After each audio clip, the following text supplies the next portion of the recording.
The Next Level Racing GT Trak cockpit is the company's flagship model, coming in at a significant $900.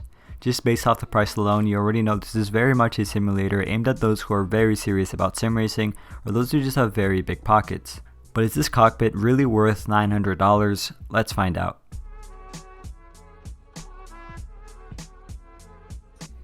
Before I get started, I should mention that I did receive this product free of charge. However, it wasn't sent for me to make a review or talk about it in any way. I'm just making this video because I feel like it, so please keep that in mind. And as always, I try to be as honest and as critical with my reviews as possible. And at the end of the day, I'm a full-time college student and nobody values money more than a college student in the United States, so yeah.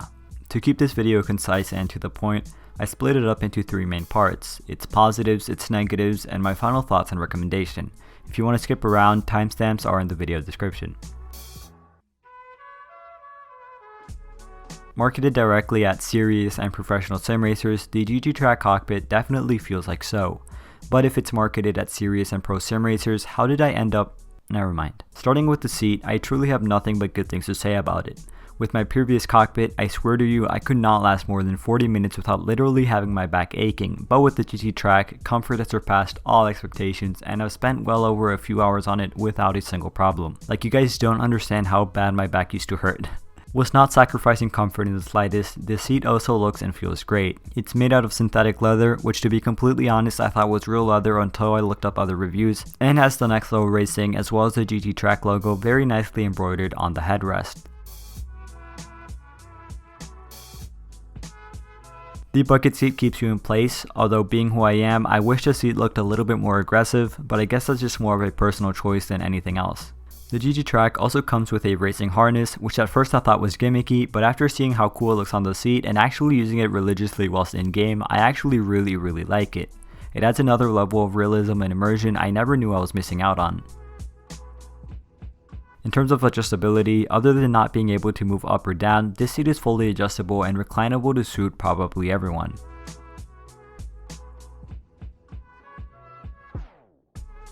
Finally, the seat is also removable, so if you want to swap it out with another seat you may have lying around, that is an option. The rig itself feels, acts, and looks as good as you would imagine. Being compatible with all the force feedback wheels and the highest end gear available, this thing is no joke and there's really no point in talking about its stability further. It's an absolute tank that unless you're built like Shaq and are driving like white parents going to the airport 5 hours early, you will never really have a problem with it.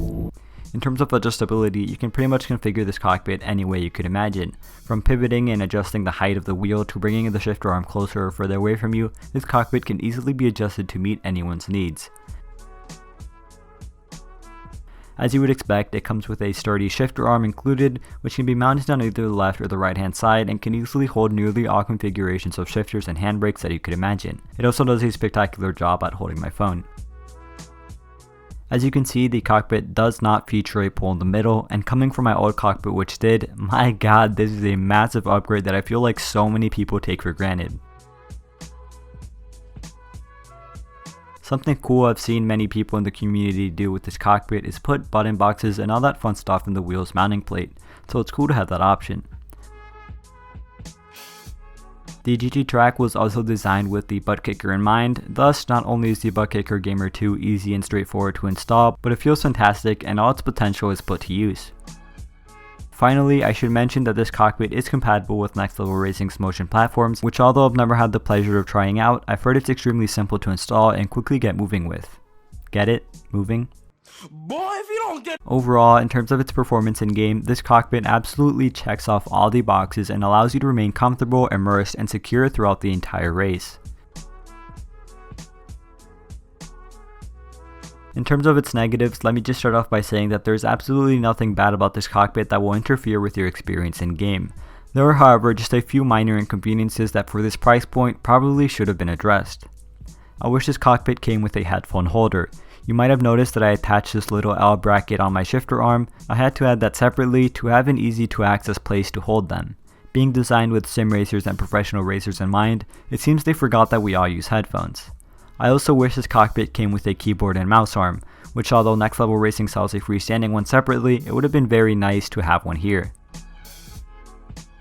Finally, just some other minute attention to details like a holder for the butt kicker controller or even a cup holder would have made this cockpit that much better and more geared toward the $900 price point. So while I truly can't think of any negatives regarding the cockpit and its functionality itself, I wish it included these small little things which would have made this cockpit so much more convenient. At the moment, I'm left to reach down to the floor every time I want to adjust my butt kicker's force and come up with DIY solutions for my headphones and other stuff like that, and coming in at $900, I really shouldn't have to. At least I don't think I should.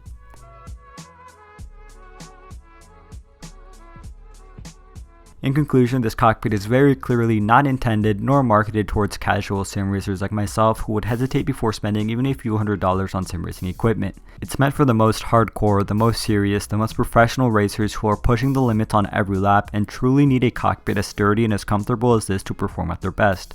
So while a cockpit as hardcore as this is overkill for more casual players like me, it's perfect for those who truly push the limits. And regarding its price point, it goes back to what I just said. Casual sim racers like myself, who obviously enjoy sim racing but are hesitant in investing hundreds or even thousands on sim racing equipment, would naturally see the price point and be instantly turned away. But for those who are very serious sim racers, professional esport players, and even those who are real race car drivers and use this cockpit with serious direct drive wheelbases and hardcore pedals, this is nothing more than a small investment, especially compared to the costs associated in real world motorsport. And at the end of the day, if you are willing to spend $900, you sure as hell get a quality, capable, sturdy, and good looking rig. As always, let me know what you think in the comments below. Do you agree with me? Do you disagree? And if you could, would you spend $900 on the Next Level Racing GT Trak? Thank you all for watching, stay safe, and have a fantastic rest of your day.